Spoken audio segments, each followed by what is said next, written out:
Hello বন্ধুরা, আজকে সকালটা না খুবই সুন্দর ছিল। কারণ দরজা খুলতেই দেখি মিষ্টি অতিথি আমার গেটের সামনে বসে আছে। আমি দরজা খুলতেই দেখি ঘরের মধ্যে হঠাৎ উড়ে এসে জুড়ে বসলো।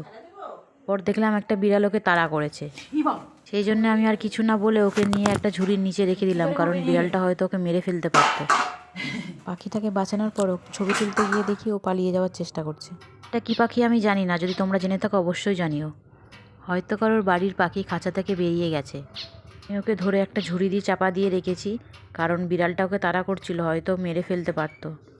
একটাও ভয় আছে কাক যদি ওকে ঠুকরে মেরে দেয়, সেই জন্যে আমি ওকে ঝুড়ি দিয়ে চাপা দিয়ে রেখেছি। আমাদের বাড়িতে তো খাঁচা আছে, মানে পাখি আছে, বদ্রি পাখি, ওখানেই রেখে দেবো। যদি কারোর পাখি হয় সে এসে নিয়ে যাবে। না, এখান থেকে বেরানোর জন্য কত তাড়াহুড়ো করছে, কত দৌড়াদৌড়ি করছে, কিন্তু বেচারি বেরোতে পারছে না। আমার খুব খারাপ লাগছে, কিন্তু কিছু করার নেই। ছেড়ে দিলে হয়তো কেউ মেরে ফেলবে ওকে। আমার মনে হচ্ছিল ওর খিদে পেয়েছে, সেই জন্য ওকে কটা চাল দিয়েছিলাম খেতে, কারণ ও কী খায় আমি তো জানি না।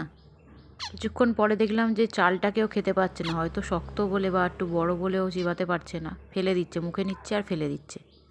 তোমরা কি জানো এরা কী খায়? যদি জানো একটু বলো না, তাহলে অনেক হেল্প হবে। বেচারি অনেক চেষ্টা করছিল খাওয়ার জন্য, বেচারি খেতে পারছে না, দেখে খুব খারাপ লাগছিল।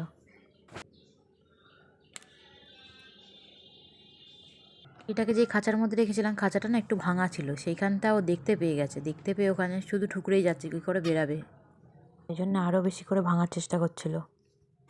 সত্যি বলতে একে আটকে রাখতে খুবই মায়া লাগছিল। এও খুব বেরাতে চেষ্টা করছে, কিন্তু ভয়ে ওকে ছাড়তে পারছে না, যদি কেউ ওকে খেয়ে নেয়, সেই জন্যে ভয় লাগছে।